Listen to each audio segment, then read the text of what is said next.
people who don't know, the definition of harm reduction is to give, and housing first, is to give people a place to live, to stabilize, put the oxygen mask on so that they can have a better chance at accessing resources, treatment, and mental health care versus a tent. But what we saw there and what we've always known is that drug use is allowed inside the tiny house villages, inside the individual homes.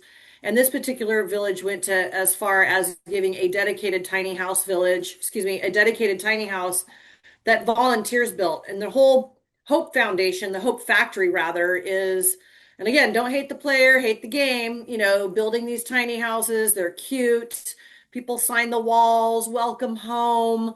And then they just often turn into trap houses and drug dens and places to have your friends over and use drugs.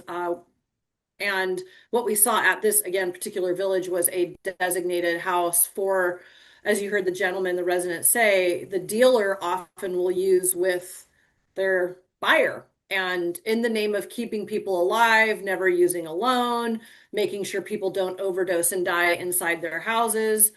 And it's just really defeating and morally wrong, in my opinion. I don't think taxpayers honestly know that many of these villages are just that. They are not stabilization centers. They're supervised consumption sites. And for argument's sake, just call them what they are.